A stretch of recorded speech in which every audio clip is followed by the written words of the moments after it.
Assalamu alaikum, grade 3. My name is Sana Hamza and I'm your mathematics teacher from the NAS International College of London. So it's your maths lecture. चलिए start करते हैं हम अपना math का lecture. आपने देखा होगा कि हमने जो है आजकल अपना मैथ का जो समर वेकेशन आपको मिला हुआ है वो स्टार्ट किया हुआ है और आपको मुझे उम्मीद है आप साथ साथ जो है वो कर रहे होंगे कवर। अब आगे जो है ना अब देखते हैं कि अभी तक हम कितना इसको पढ़ चुके हैं और आज हमने इसको क्या करना है। Section 1 place value and number order, ये आपको चीज समझ आ गई है, ये आपको मैंने क्लास में बैठ के ये चीजें करवाई थी और उम्मीद है कि आपको इनकी समझ आ गई थी। ठीक है, उसके बाद जो है हमने अपना सेक्शन 2 स्टार्ट किया था जिसमें जो है हमारा एडिशन और सब्ट्रैक्शन था।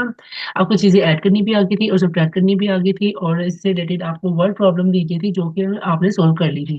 अब जो है हमने सेक्शन 3 स्टार्ट किया था जिसमें मल्टीप्लाई था और आपको मैंने टेबल लर्न करने के लिए कहा था 5 से लेके 15 तक। जिसने बेटा अभी भी याद नहीं करने वो बेटा इसको याद कर ले, टेबल्स जो है 5 से लेके 15 तक आपको फिंगर टिप्स पे जो है वो टेबल्स याद होने चाहिए। ठीक है बच्चों। उसके बाद जो है हमने अपना टॉपिक स्टार्ट किया था जिसका नाम था डिवीजन। कल जो है मैंने आपको डिवीजन के कुछ क्वेश्चन करवाए थे और मैंने आपको कहा था कि रिमेनिंग क्वेश्चन आपने खुद करने हैं। आपने देखा होगा कि जब आप क्वेश्चन कर रहे थे कुछ क्वेश्चन जो है ना वो सोल्व नहीं हो रहे थे। देखा होगा जिन्होंने प्रैक्टिस किया उन्हें पता होगा, जिन्होंने नेक की कान ली बेटा अपना काम जो है वो साथ साथ करे।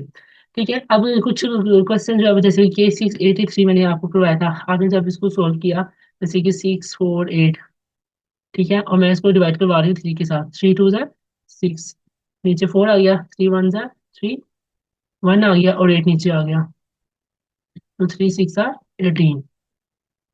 ठीक है, तो आंसर क्या आ गया? 0, एंड पे 0 बचा। ठीक है, जब अब आपने देखा होगा कि जब आप कुछ क्वेश्चन कर रहे हैं उसमें आंसर जो है ना वो 0 नहीं आ रहा और आगे आपके पास कोई नंबर भी नहीं है कि आप उसको उतार सकें।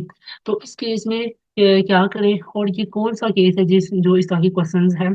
तो आपके जो है ना तकरीबन जो है ऑलमोस्ट 4 क्वेश्चन है, ये 11 12 13 14। इनको जब आप सोल्व करेंगे ना तो इसका जो है ना आंसर कंप्लीट नहीं होगा। फॉर एग्जाम्पल कैसे, एक क्वेश्चन आपको सोल्व करवाती हूँ फिर मैं आपको बताती हूँ कि ये क्या चीज है। जैसे कि 2 4 6 है, मैंने ये किया एक डिवीजन लिखी। ठीक है, एक ये हो गया। क्या लिखा मैंने? डिवीजन के अंदर मैंने 2 4 6 लिख दिया। ठीक है बेटा, मैं क्वेश्चन नंबर 11 करवा रही हूँ आपको। और डिवाइड आपने किसके साथ करना था? 6 के साथ। 6 को मैंने बाहर लिख दिया। तो सॉरी 2 4 6 नहीं, 2 4 7 लिखा हुआ है। ठीक है, यहाँ पे 7 आता है। चलिए अब ठीक है, 2 4 7 है और आपने डिवाइड करवाना है उसको 6 के साथ। मैंने आपको कहा था अब एक नंबर हाइड कर लेना है। अब देखिए 24, 6 की टेबल में 24 आता है। 6 1 ज़ा 6, 6 2 ज़ा 12, 6 3 ज़ा 18, 6 4 ज़ा 24 आता है। तो आपने दोनों ही नंबर ले लेने हैं। अगर नहीं आ रहा होता तो आपने सेकंड नंबर भी हाइड करना होता है। 6 4 ज़ा 24, वो मैंने इधर लिख लिया। अब नीचे आ गया 7। अब 6 की टेबल में 7 तो नहीं आता लेकिन उससे छोटी वैल्यू क्या आती है? 6 1 ज़ा 6। क्या बचा? 1। अब यहाँ पे एक नंबर बच गया और आगे जो है आपके पास कोई नंबर भी नहीं है। इस केस में आपके कहते हैं ये जो आपके पास 1 बचा है ना, 1 बेटा ये आपका रिमाइंडर है।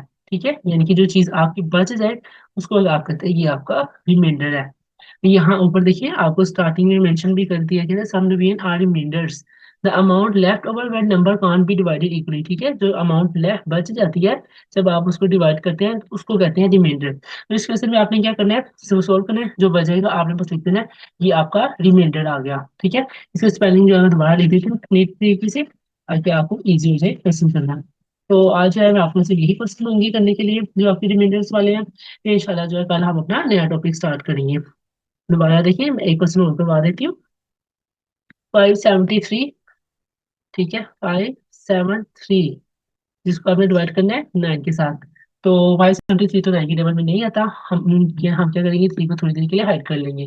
पीछे के बचे 56। अब 9 की टेबल में देखिए 56 या 56 से छोटी वैल्यू कब आती है। तो 9 को जब मैंने 6 टाइम मल्टीप्लाई किया सो आई गेट द आंसर 54। अब 7 में से 4 को माइनस किया 3। 5 में से 5 को करेंगे तो 0 लिखने की जरूरत नहीं है। अब ये जो 3 जिसको हमने हाइड किया हुआ था इसको भी नीचे उतारे। अब देखिए 9 की टेबल में 33 है तो नहीं आता, उसे छोटी वैल्यू देखिए। 9 1 ज़ा 9, 9 2 ज़ा 18, 9 3 ज़ा 27, 9 4 ज़ा 36। अगर मैं 4 टाइम्स करूंगी तो वो 33 से बड़ा हो जाएगा, लेकिन अगर मैं 3 टाइम्स करती हूँ तो मेरा आंसर जो है वो 27 आता है। ठीक है, अब 3 में से 7 तो माइनस होता नहीं, क्या करेंगे कैरी ले लेंगे। 13 में से 7 को माइनस किया सो आई गेट द आंसर 6 और 2 में से 2 को 0। अब 0 लिखने की जरूरत नहीं है, क्या बचा मेरे पास? 6। तो फिर मैं क्या लिखूंगी नीचे कि ये मेरे पास रिमाइंडर बच गया, ठीक है। रिमाइंडर क्या बचा आपके पास? 6। And that's your answer. Easy. तो आपने क्या करना है, इन क्वेश्चंस की दोबारा से अच्छे से प्रैक्टिस करनी है। कोई प्रॉब्लम हो बेटा आप ही मेरे से पूछ लेना है। और अपना बहुत ज्यादा ध्यान रखें और एंजॉय योर वेकेशन। वीडियो अच्छी लगी तो इसको लाइक करें, subscribe our channel. Allah Hafiz.